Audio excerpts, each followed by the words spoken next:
Hello there everyone, of course it's Daddy Sasquatch here, your favourite daddy, the best podcaster in the world. And what you're hearing right now is not going to be a regular DHB show. What this is a little treat, basically. I say a treat, it could be absolutely terrible and you'll hate me for it, but essentially during lockdown, I tried a few ideas for recording new podcasts, things to keep me busy while we were stuck in the house. And one of those things was recording a podcast about spooky stories. People who had spooky stories telling me them, writing them down, and in one case, an interview over Skype, which is part of this podcast you're about to hear. So I named this podcast Feart, and of course, for those of you who aren't Scottish, Feart is a name for somebody who is scared. Feart was only recorded once. This was recorded about 2 years ago, so the audio quality is kind of up and down. Of course, during the Skype call, the audio quality is not the best because, it's a Skype call. But I thought I'd release it here as an extra bonus bit of content to see what you think. If you like it, I quite fancy doing more of these. So if you do like it, then go and send in whatever ghostly stories you have. If you feel like you're up for an interview, I can get you on a Zoom call or a Skype call or whatever's easiest and hear your story. I would love to do more of these. It was a lot of fun to record and to make up, and I quite enjoy. If you're a listener of the DHB show, you'll know these things. Lurch and I are big fans of the supernatural. So tell me what you think and enjoy this extra bit of content. We will be recording our regular DHB show this Sunday coming. I believe myself, Lurchy Perchy Pizza Face, and the Emperor Poof himself, Mr. Hot Sauce. So until then, enjoy this episode of Feart. Goodbye. Love you.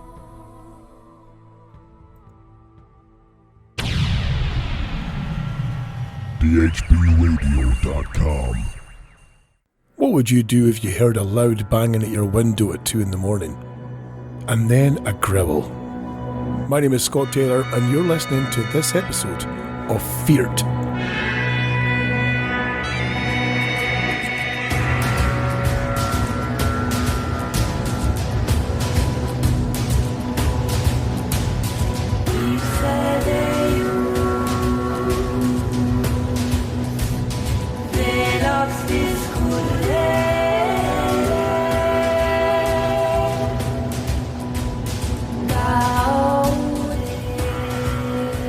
Hello and welcome to this episode of Feart. What is Feart? Feart is a Scottish word we use for someone who's scared, someone who's terrified. They're feart. And that's what these stories are going to be involving. People who've gone through terrifying or scary moments in their lives who've then shared those stories with us. Like our first story here today is submitted by a friend called Jay. Jay told me this story a number of years ago. I asked them to write it down, which they did, thankfully. And after you hear Jay's frightful tale, we'll be having an interview with a man called Boris. Now, this interview was recorded in the height of lockdown, so it was done over Skype. So it's not going to be the bestest quality, but you'll still get the gist of what happened. But anyway, let's start things off with hearing from what happened with Jay. I moved to Glasgow from Aberdeenshire to attend university there. Found a ground floor flat that I shared with a friend of mine and settled into my new life in the big, scary city. I was 23 and this was my first time living away from the comforts of my mum's cooking or my dad's terrible jokes. I'd always been pretty quiet as a young girl, favouring my own company over being around others. So when I told those people close to me what my plans were, they were polite about it, but I could tell that they expected me to come running back home after a few weeks of independent living in a strange place. But I was determined to prove them all wrong and show that I was strong enough to strike out alone in the big bad world. Plus, this course not only was the best one I could find to help me get into my chosen profession, but this was also a chance to meet new people and experience new things. It was tough, but after 6 months, I had not only settled into the hustle and bustle of this new life, but had managed to form a good social group that I would spend my weekends with. Life was good, and I was finally proving to myself and everyone else that I had what it took to live my own life. At least until the growling started. It was late one night. I had taken to my bed, having spent a good part of the evening studying and trying to ignore the sounds of my flatmate entertaining her boyfriend in the next room. I lay in bed with the lights off and browsed through my phone for a bit, looking through Twitter until my brain was ready to turn itself off, when suddenly there was a light knock at my window. I jumped out of bed and stared at the window. Lit by the moonlight outside through the curtains, I couldn't see anyone's shadow there, but I was too scared to open the curtains, just in case. If it was someone I knew, they could have easily messaged me instead of making a single knock on my window if they wanted attention. I stood still there for about 5 minutes, the only noise I could hear coming from my flatmate's room as they chatted away together. I put the knock down to a bird maybe hitting the glass, maybe an acorn or something falling from the nearby trees, or possibly something from the next room that just sounded like a knock on my window. I calmed down a bit and lay back down, turning my phone off in an attempt to get some sleep before the morning came. Thump. Another knock. And as I lay there gripping the duvet to my face, I heard something over the sound of my heart thumping in my ears. A low growling sound that seemed to come from right behind the glass. In the light hitting the curtain, I saw a slight shadow of a head briefly before the sound stopped and the shadow pulled away. I jumped to my feet and ran for my flatmate's room, barging in tears and asking them for help. Her partner threw his clothes on and raced outside, checking the back garden that looked onto our bedroom windows. Seemingly he found nothing there, no sign that the gate had been tampered with or any clear footprints that seemed fresh. With us living on the ground floor of a small block of flats, the back garden was a shared space, so it would have been impossible to spot any new sets of footprints. My friend's partner offered to stay over the night and sleep in my room, leaving me to crash out in bed beside my flatmate. I barely slept that night, and for a good while after I only slept on the sofa or in with my friend if she was alone. A few weeks passed and nothing else happened. I calmed down about the whole thing and settled back into my usual routine, even moving back into my bedroom, albeit with more lights left on at night. My flatmate fitted a cheap CCTV camera in her window that covered the area from our windows leading to the nearby tree line. If anything should move around late at night out there, the camera would hopefully catch it. More time passed and the growling, as we called it, fell into nothing more than jokes and piss-pulling amongst our group of friends. I remained on edge but seemed to be coping well with everything and was determined not to linger in it. This particular day was a bright sunny day, and I decided to take a walk down to the bookshop, looking for some reference books for an essay I was having to write for class. I entered the quiet building and made my way to the section of books I was looking for, browsing the racks to find anything I could use for my written work. I stopped in the middle of one row and looked at the lines of books that flanked me on either side, finally finding the one that I'd come looking for. I reached up and slid the book from the shelf. As I opened the pages to have a quick browse to find the section I was looking for, I heard a noise from the other side of the tall row behind me. A low growling sound, exactly like the one I heard outside my window that night. I slumped to the floor and backed up against the opposite shelf of books. The sound continued and seemed to move away down towards the end of the row. I jumped to my feet and ran the other way, coming out through the children's book section and then running for the exit. I didn't stop running until I got nearly all the way back to the flat, where I locked myself in and hid until my flatmate got home from her part-time job. We talked about it for most of the night. She told her partner to come round as I trusted him and felt safer having more people around me. And we sat into the small hours until we came to the agreement that it couldn't have been whoever it had been that night outside my window. It was probably just an air cooling unit or some nearby pipework that was gurgling, and I'd become confused. I put the whole thing behind me as nothing but a mix-up, my paranoia running rampant when it shouldn't have been. And several more weeks passed without anything else happening suspicious. It had been snowing throughout the day, which had left a carpet of white all over the city, mostly mushed up by the car and foot traffic, but still surviving in the gardens of those who lived there. Our back garden was currently home to a large snowman that one of our upstairs neighbours had built, with large stone eyes and a carrot for its nose. My flatmate and I settled in for the night to have a few glasses of wine and catch up on some Netflix show that we'd been glued onto for a while. We called it a night around 2 a.m. and headed for our beds, looking forward to a long lie-in the next day, as neither of us had any work or classes to attend. I was woken the next morning by my flatmate bursting into my room. "You need to get up and come and see this right now." I climbed out the bed and followed her through to the living room and across to the large window that looked out into our back garden. Everything seemed normal at first, until I saw something draped over the shoulders of the snowman. It looked familiar. "That's your missing coat," said my flatmate, pointing out the window at the snowman. I had lost my favourite jacket at university about a month previously after draping it across the back of a chair and found it missing after I came back from the bathroom. I ran outside in my bare feet to the snowman and pulled the coat off of its shoulders. Sure enough, this was my jacket. I panicked and ran inside, threw the jacket to the floor, and pulled out my laptop to check the footage from that CCTV camera that was still installed covering our windows and garden. We fast-forwarded through the footage from when we had last seen the snowman in the garden. As the minutes and hours zoomed by, the skies darkened on the small screen, and soon the garden was lit only by the light of the living room window, where we had been sitting drinking wine and watching TV. Suddenly, a figure zoomed out of the tree line at the back of the garden. We stopped fast-forwarding and wound the footage back to see a slim figure dressed all in black, wearing a hooded top, with a hood pulled far over the face.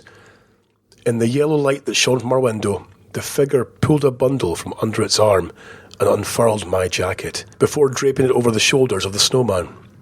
He then stood, deadly still, staring in the direction of the house. We kept watching the footage, watching as he or she stood there motionless for nearly 2 hours, until the light in the living room went off, and shortly after the light from my bedroom window shone over the garden. The figure turned slowly and walked toward my window and placed their hand on the glass.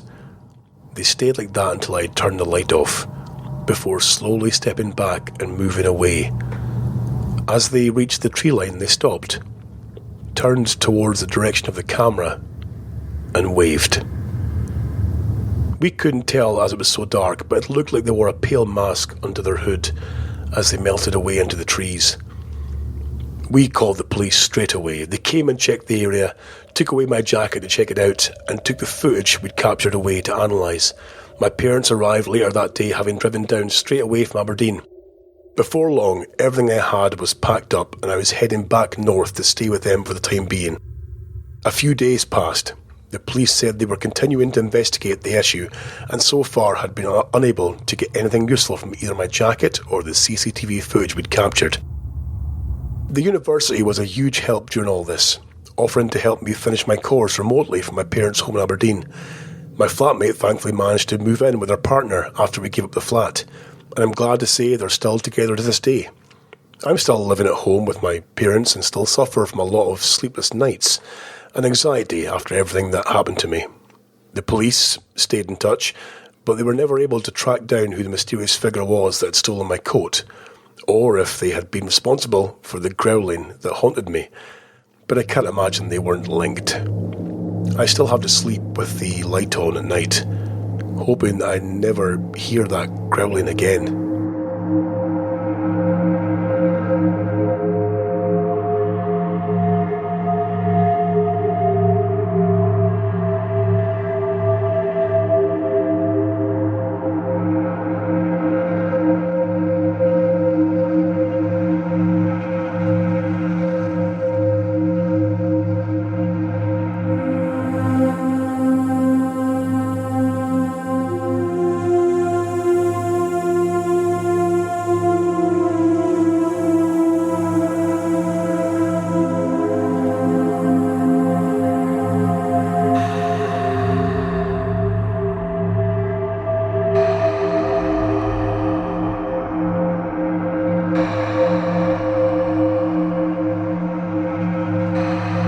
This next story comes from a good friend of our family who we'll just call Boris. Boris doesn't want to have his real name used because people tend to think you're a bit silly when you tell real-life ghost stories. But this story was recorded during a chat over Skype, hence why the audio quality is not the best, which I do apologise for in advance. However, it's a story I think that you'll enjoy, a story that I think you need to hear, and it's a story that I believe. Enjoy. Start from the kind of the beginning, as far as I'm aware. My grandfather, I'll call him my grandfather, he's actually my mum's stepdad, but he was my grandfather. He bought an old, part of an old farmhouse We're talking like, I think it was 1800s. So it was like proper old school, just the little one-bedroomed house with the milk and parlour attached to it. A button bed. He bought this place up. Bought it in the late 70s, I think. It must have been the mid-70s. My mum and that were there when they were kids. And he did it up. The milk and parlour area became part of the garage and then into the bedrooms of the house. And then what was bedrooms and the rest of the house became the living room and the kitchen. Very quickly started having really weird shit happening. Kids laughing in the house behind the fireplace. Behind the fireplace? Behind the fireplace. Okay. Now, when you say kids laughing, how far away were they from many other people? If there was kids laughing, could this be a neighbour's house? Or? They could all be in the living room and hear children laughing. But I mean, how far was the house they were in? How far was that from any other houses? Oh, we're talking... Like where we are. Oh, right, okay. The nearest neighbour would have been across the park, approximately a half-mile walk. All right, so essentially like yourselves, enough away that someone couldn't be heard through a wall, for example. Nothing. So... Grandma used to go to bollock the kids for fucking about. Yeah, she thought it was the night, and she thought it was sound asleep. She thought it was the kids because behind the fireplace there was a bathroom, and then behind the bathroom was the first bedroom. So she thought it's the kids. It's maybe just echoing through the house. And there was other things. She used to hear a lot of footsteps in the house. Thought it was the kids up at night in the hallways. When my grandfather was out, she would hear them. So as time went on, and the girls grew up, my mum and her my aunties, they moved out, and two of them moved out, but there was one auntie still there, and it was getting worse. Not that nothing ever happened, but stuff would move in the house, visibly move. Okay. You could see, apparently, I never witnessed this. Doors would open. I'd regularly hear someone coming down the hallway, and the living room door would open, but no one would come in. It was weird. Now, This is where it gets weird, because then me and my brother were born. Now, we didn't know any of this. My mother, at the time, claimed a little girl used to wake her up in the middle of the night in her bedroom. And my mother grew up and moved out and had kids. And we started going there as kids from about the age of 3. But when I was about 2 or 3 years old, I used to sleep in my mother's old bedroom, and I remember a little girl used to wake me up. A little wee tutor of a girl, about, I don't know, say 7 or 8 years old. So you would wake up and you would physically see... She would be, well, it used to be sat on the windowsill. The windowsill was really low, and we'd be sat on the windowsill, chatting.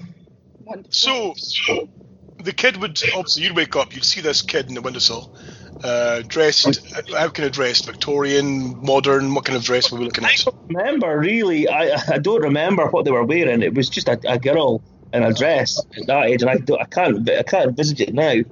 But I do remember a little girl speaking in the bedroom, and then it would freak me out, and I would run out the bedroom. Your grandma used to say that you'd be crying, saying, "Grandma, please tell her to go away. I don't want her to wake me up. I'm tired. You'd be upset about it." Yeah.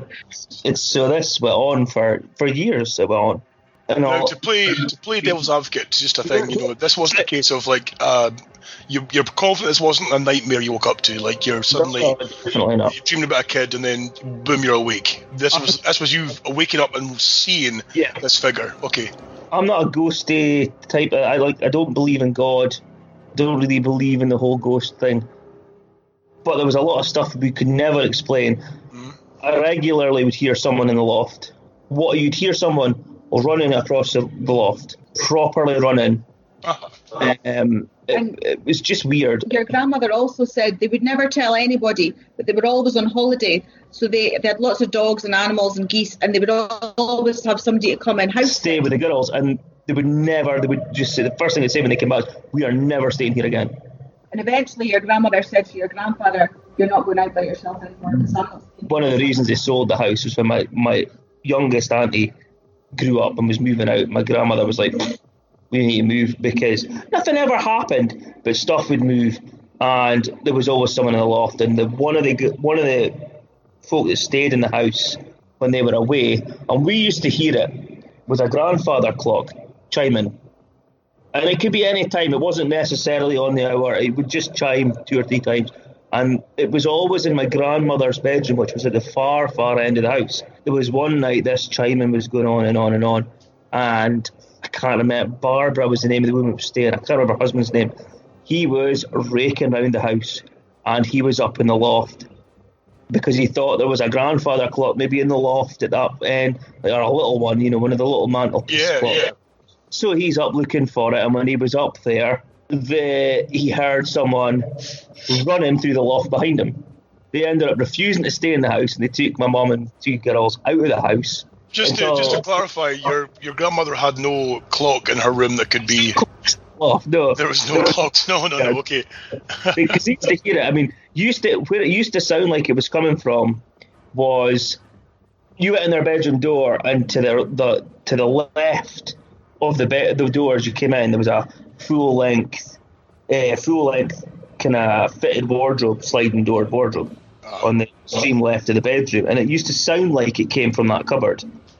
Okay. I swear it used to sound like, and he couldn't find it in there, and it was still chiming. So he's, what the fuck is this thing? So he down through the house, and you couldn't hear it. So his only thing was it must be in the loft above, because as you went into there, just before you went in their bedroom, there was a loft hatch with a Ramsey ladder. So it was just up in and had a rake, and he couldn't find it.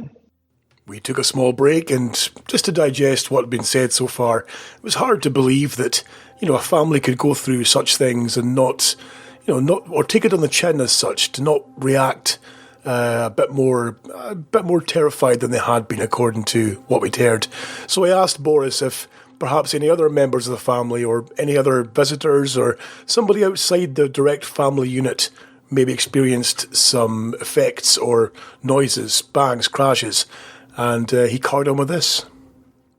My dad lived there for a while, and he is just like... just doesn't believe in this shit at all. He lived in a caravan in their garden, and it got that bad. Even in the garden, they moved him into the house because they wouldn't let him in the house because my mum was only 17 or whatever.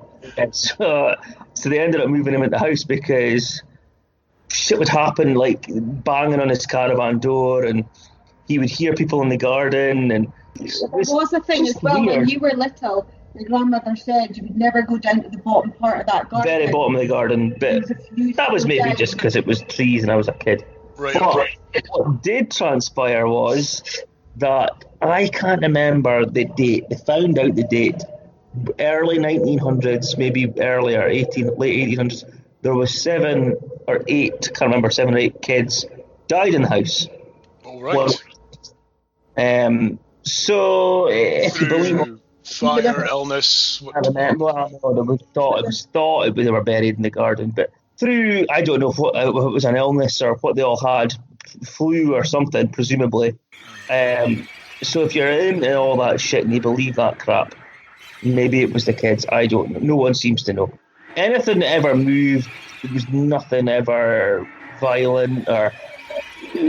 Yeah, it seemed more mischievous. The very last night they were there was the night before my auntie's wedding. My auntie got married, the youngest one.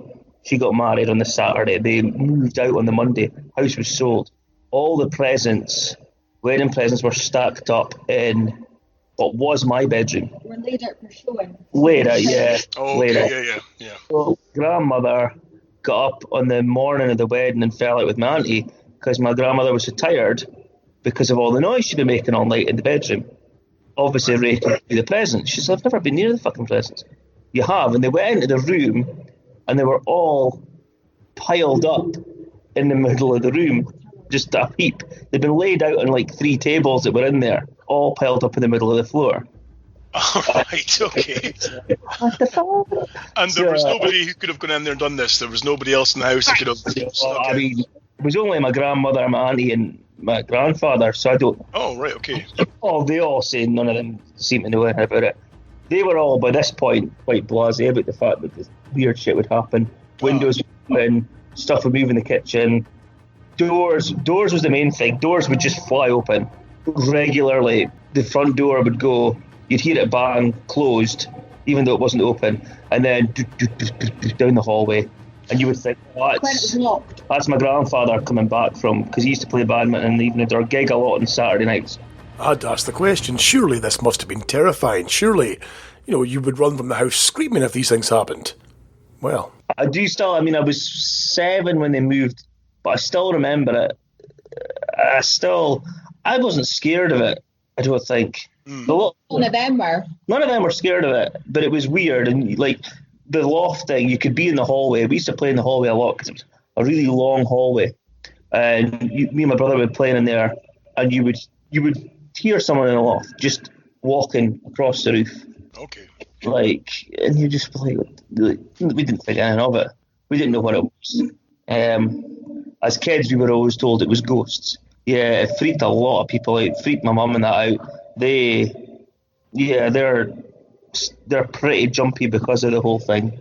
Now as adults, they've been out of that house now for nearly 30 years. I asked the question, has this made any of your family believers? But my grandmother, she's quite in all this shit. She always claimed it was, when the 3 girls grew up, it kind of died away. It didn't really happen as much. And then when my brother came on the go again, it just totally flared up overnight, the first night we were there.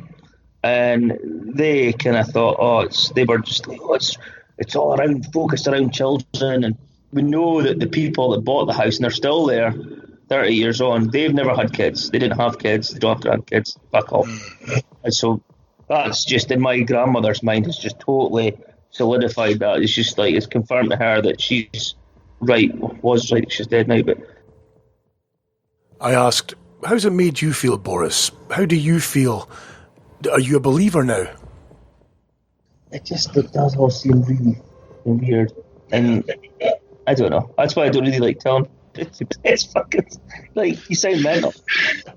Is it one of these things where you kind of keep it quiet because you think people will think you're speaking shite, or they'll think you're making things up, or you're mental? Exactly. Yeah. I'm a bit Fielding, and I believe in ghosts. It was weird, and it was creepy. Like I said, through the day it was cool, but at night it used to creep you out at night. The loft thing used to creep me out terrible. She used to be walking in the loft. It was normally running. It was always running in the loft. And it definitely sounded like physical footsteps, or it wasn't like running, pattering feet, but it was it was heavy enough to be an adult. Not a child, or it wasn't a mouse, is what I mean. And it could be explained by, wood settling, for example, rafters settling in the heat and cold. Could be. It's, without other people hearing it, I don't know. But there was a lot of people, family and friends that experienced it and were freaked out by it. There's a million reasons, maybe, but there was a lot of stories. There was a lot of different things. I can't even remember half of them. You say my mum would tell you better about my grandparents, but it's just, the kids laughing was weird as well. Used to hear. And did you ever catch this? Did you ever hear the kids laughing behind the fireplace? Or? Not that I can remember anyway. Whether I did before, I can't remember. But the fire was on all the time. They never used to light the fire. And then I remember my grandmother saying she always had it on because you never heard it when it was lit. Right. So it was always on. So I don't know. It was like a stove. It wasn't really a fire. It was a fireplace with a stove sunken into it. Okay. But it was just strange. Eerie sometimes. But never menacing. You didn't feel anyway. It's creeped me out at nights anyway. Yeah. I actually dream about that house weekly. Easily weekly. Don't know why, still. And with that, we called an end to the interview with Boris, and that leaves us to ask, what do you think? Do you think there were little ghosts behind the fireplace that laughed and giggled? Do you think there was a ghostly clock that chimed at all hours of the night? Do you think there was a ghost in the attic that would run around and clatter their feet around? Do you think there was a small girl that would sit in the windowsill and wake up Boris and his mother with chattering? Hi there, I really hope you've enjoyed this pilot episode of Feart.